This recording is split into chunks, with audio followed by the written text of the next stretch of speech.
Doctor Baba Saheb Ambedkar ಅವರ ಕುರಿತು ಒಂದು ಗಾಯನವನ್ನು ಮಾಡಲಿದ್ದಾರೆ. ತಾವೆಲ್ಲರೂ ಆಲಿಸಬೇಕಾಗಿ ತಮ್ಮಲ್ಲಿ ಕೇಳಿಕೊಳ್ತೀನಿ. ಎಲ್ಲರಿಗೂ ನನ್ನ ನಮಸ್ಕಾರ. ನನ್ನ ಹೆಸರು ಬಸವಪ್ರಿಯ. ನಾನು ಓದುತ್ತಿರುವ ತರಗತಿ 3ನೇ ತರಗತಿ. ನಾನು ಇಲ್ಲಿ ಡಾಕ್ಟರ್ ಬಾಬಾ ಸಾಹೇಬ್ ಅಂಬೇಡ್ಕರ್ ಅವರ ಬಗ್ಗೆ ಕುರಿತು ಒಂದೆರಡು ಮಾತನಾಡಲು ಬಂದಿದ್ದೇನೆ. ಮುಟ್ಟಿಸಿಕೊಳ್ಳದವನಾಗಿ ಹುಟ್ಟಿದ ನೀನು ಇಂದು ಅಪ್ಪಿಕೊಳ್ಳುವಂತನಾದೆ. ಸಮಾನತೆಗಾಗಿ ಹೋರಾಡಿದ ನೀನು ಇಂದು ಅಸಾಮಾನ್ಯನಾದೆ. ಕತ್ತಲೆ ರೂಪದಲ್ಲಿ ಬೆಳೆದ ನೀನು ಇಡೀ ಸಮಾಜದ ಆಶಯ ಕಿರಣವಾದೆ. ಶಾಲೆಗೆ ಸೇರಲು ಒದ್ದಾಡಿದ ನೀನು ಪಠ್ಯ ಪುಸ್ತಕ ವಿಶ್ವವಿದ್ಯಾಲಯವಾದೆ. ಶಂಕೋಲೆಗಳ ಬಂದಿಯಾಗಿದ್ದ ನೀನೆ ಸ್ವಾತಂತ್ರ್ಯ ದೇವರಂತನಾದೆ.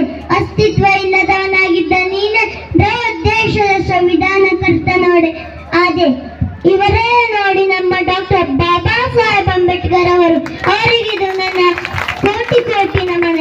ಡಾಕ್ಟರ್ ಬಾಬಾ ಸಾಹೇಬ್ ಅಂಬೇಡ್ಕರ್ ಅವರು ಸಂವಿಧಾನವನ್ನು ರಚಿಸುವುದರಲ್ಲಿ ಪ್ರಮುಖರು. ಸಂವಿಧಾನವನ್ನು ರಚಿಸಲು 7 ಜನರಿದ್ದರು.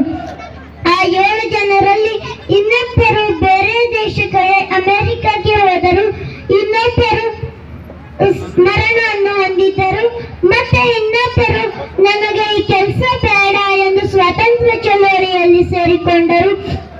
ಮತ್ತೆ ಹೀಗೆ ಮತ್ತೆ ಇನ್ನೊಬ್ಬರು ಮತ್ತೆ ಅಮೆರಿಕಕ್ಕೆ ಹೋದರು. ಹೀಗಾಗಿ ಎಷ್ಟೋ ಬಾರಿ ಡಾಕ್ಟರ್ ಬಾಬಾ ಸಾಹೇಬ್ ಅಂಬೇಡ್ಕರ್ ಅವರ ಮೇಲೆ ಬೀರಿತು.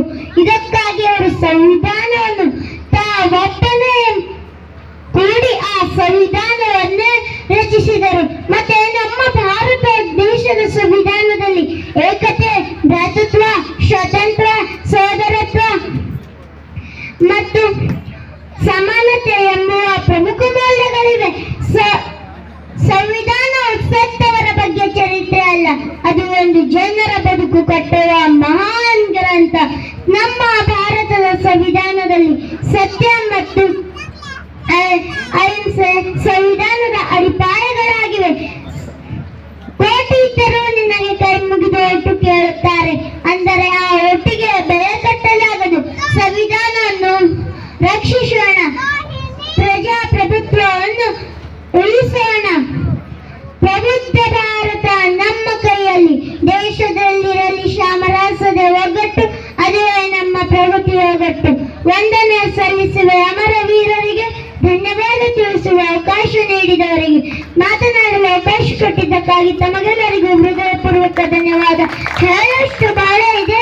ಸಮಯದ ಅಭಾವದಿಂದಾಗಿ ನನ್ನ ಈ ಪುಟ್ಟ ಭಾಷಣವನ್ನು ಮುಗಿಸುತ್ತೇನೆ. ಮಾತಿನಲ್ಲಿ ಏನಾದರೂ ಲೋಪದೋಷಗಳನ್ನು ಕಂಡು ಬಂದರೆ ದಯವಿಟ್ಟು ನಿಮ್ಮ ಖಂಡನೆಯಂತೆ ಕ್ಷಮಿಸಬೇಡಿ. Doctor B R. ಅಂಬೇಡ್ಕರ್ ಅವರಿಗೆ, ಡಾಕ್ಟರ್ ಬಿ.ಆರ್. ಅಂಬೇಡ್ಕರ್ ಅವರಿಗೆ, ಡಾಕ್ಟರ್ ಬಿ.ಆರ್. ಅಂಬೇಡ್ಕರ್ ಅವರಿಗೆ, ಸಂವಿಧಾನಕ್ಕೆ ಸಂವಿಧಾನಕ್ಕೆ ಸಂವಿಧಾನಕ್ಕೆ ಧನ್ಯವಾದಗಳು.